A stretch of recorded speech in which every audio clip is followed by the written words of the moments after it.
Mas Agus sangat tenang mendengar penuturanku. Sepertinya Mas Agus memang sudah menduga dengan apa yang akan aku ucapkan. Dan Mas Agus waktu itu menjawab, "Mungkin aku bisa, tapi belum saat ini nih. Dan aku akan berusaha untuk memantapkan hatiku. Karena soal agama bukanlah hal yang mudah nih. Harus benar-benar dari hati, bukan hanya mulut yang berucap iya." "Baik Mas, aku akan menunggu sampai Mas benar-benar siap." Setelah membicarakan dengan Mas Agus, hatiku sudah lumayan lega. Sekarang tinggal meminta restu orang tuaku dan orang tua Mas Agus. Dan aku yakin ini tidaklah mudah. Perbedaan agama sangatlah perkara besar bagi keluarga kami. Ya, walaupun keluarga kami tidak begitu religius, tapi menikah dengan satu iman sangat diwajibkan bagi agama Islam.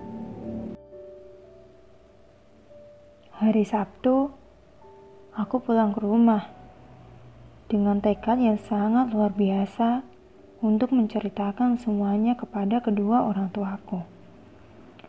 Aku menceritakan semua dengan detail tentang Mas Agus dari pertama kami kenal. Hal-hal apa saja yang sudah aku lalui bersama Mas Agus. Kebaikan-kebaikan yang sudah Mas Agus berikan kepadaku, dan refleks. Mulutku tersendat untuk melanjutkan perkataanku.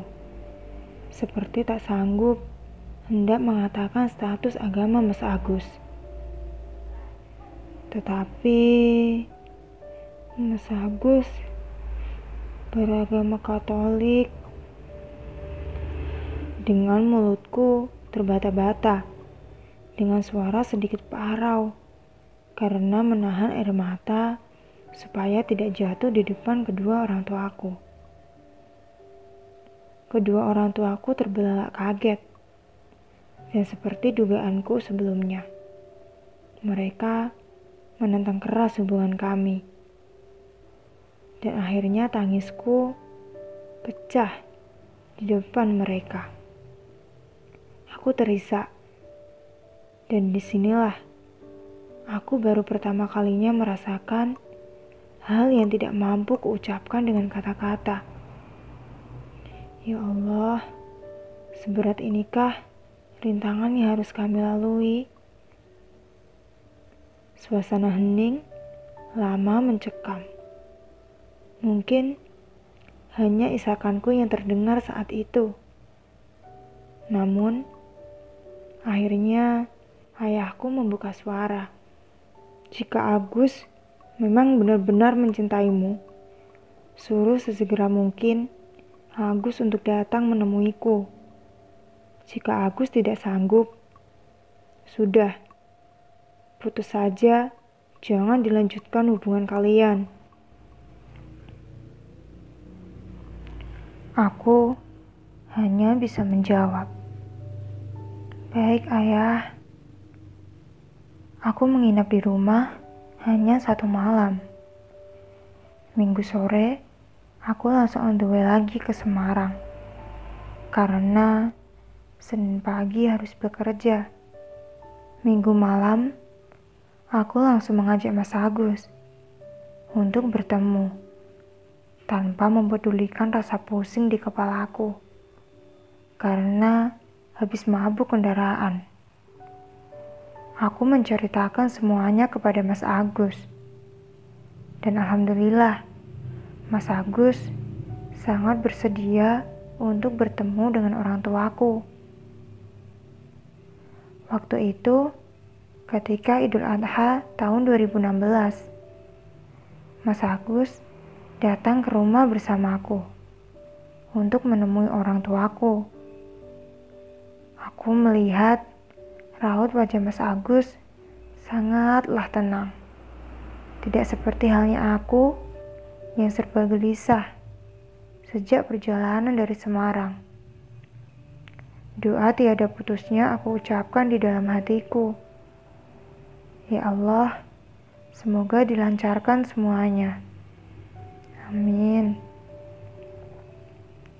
Setelah tiba di rumah, aku sudah melihat kedua orang tuaku duduk di ruang tamu.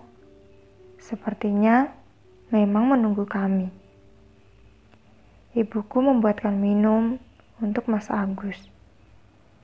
Dan ayah memberiku kode untuk masuk ke kamar. Sepertinya ayahku ingin bicara dengan Mas Agus tanpa aku mendengarnya. Sayup-sayup aku mendengar ayahku, seperti halnya jaksa sedang menginterogasi sang tersangka. Ayahku banyak mengajukan pertanyaan-pertanyaan yang membuat Mas Agus semakin tersudut dan kembali menegaskan bahwasannya aku tidak bisa menikahkan putriku dengan beda iman. Jadi kuharap kamu bisa memahami, Gus.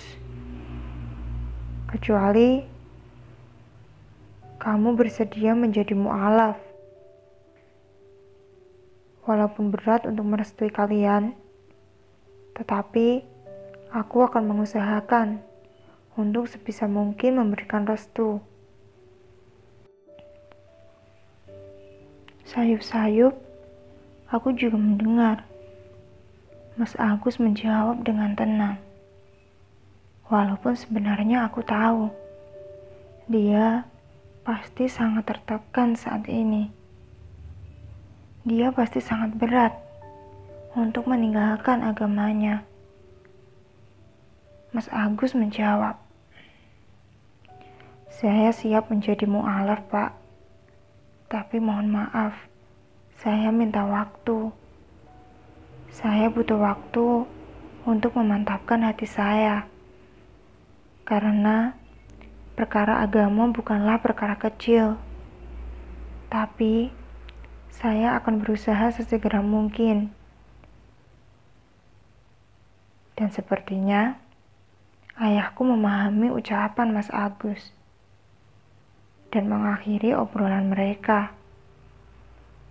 Aku sedikit lega. Dan setelah itu, kami berpamitan untuk kembali ke Semarang. Karena waktu itu sebenarnya masih hari-hari kerja. Jadi, kami harus segera kembali. Setelah kembali, hari-hari kami lewati seperti sedia kala. Aku tidak ada menyinggung mengenai perbedaan agama kami. Aku memang ingin Mas Agus menjadi mu'alaf. Tapi aku tidak ingin Mas Agus tertekan di kesehariannya. Aku ingin semuanya mengalir seperti air. Hingga tiba saatnya Mas Agus akan bersedia untuk benar-benar menjadi mu'alaf. Bersambung.